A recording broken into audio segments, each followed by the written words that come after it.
আসসালামু আলাইকুম। জীবন পরিবর্তনের জন্য কয়েকটি ইসলামিক উপদেশ। কোরআন ও হাদিসের বাণীগুলো দ্বারা আমাদের জীবন পরিচালনা করতে পারি, তাহলে দুনিয়াতেও জান্নাত, পরকালও জান্নাত। ১. জুম্মার দিনে রাসূল পাক সাল্লাল্লাহু আলাইহি সাল্লাম এর উপর ১০০ বার দরুদ শরীফ পাঠ করুন। ২. প্রতি রাতে ঘুমানোর আগে সূরা মুলক পাঠ করুন। এটা কবরের আযাব থেকে রক্ষা করবে। ৩. ঘুমানোর আগে অবশ্যই অজু করে ঘুমাতে যান। ৪. প্রতিদিন এক পারা কোরআন তেলাওয়াত করুন। ৫. কোনো কাজে অলসতা করবেন না। ৬.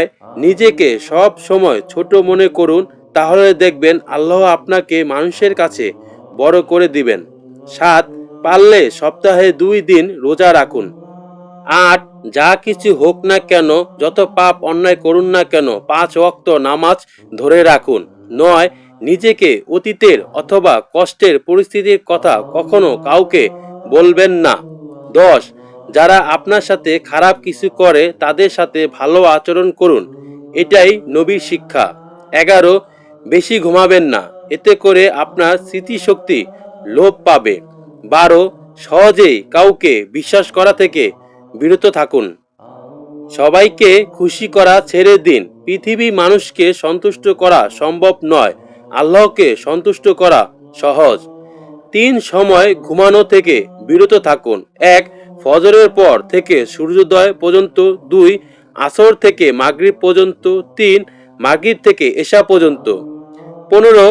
এই ৩ সময় ঘুমালে বান্দার সৌন্দর্য ও রিজিক কমে যায়। ১৬. নিজের ভুলের জন্য আল্লাহর কাছে অনুতপ্ত হন। দিনে ১০০ বার আস্তাগফিরুল্লাহ পাঠ করুন।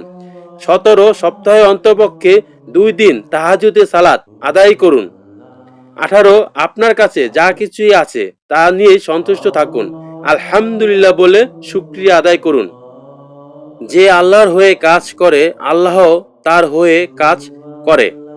এ দুনিয়া কেউ কারো নয়। কবরের অন্ধকারে বুঝবেন কে আপন কে পর। হালালভাবে জীবন পরিচালনা করুন। বেশি আবেগ থাকতে নেই, তাহলে বিপদে পড়বেন। অতিরিক্ত চিন্তা করবেন না, ভাগ্যে আল্লাহ পাক যা রেখেছে তাই হবে।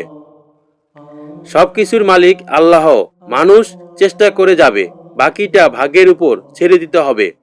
প্রিয় মুসলমান ভাই ও বোনেরা, জীবন পরিবর্তনের জন্য ইসলামিক বেশ কিছু উপদেশ রয়েছে। যদি সেই সমস্ত কথাগুলো, বাণীগুলো আমরা আমাদের জীবন বাস্তবায়ন করতে পারি, তবে আলহামদুলিল্লাহ এই দুনিয়াতে আমরা সুখে থাকব এবং পরকালও সুখে থাকব। ভিডিওটি ভালো লেগে থাকলে চ্যানেলটিকে সাবস্ক্রাইব, একটি লাইক করে দিবেন। ধন্যবাদ সম্পূর্ণ ভিডিওটি দেখার জন্য। আসসালামু আলাইকুম রহমতুল্লাহি ওয়া বারাকাতুহু।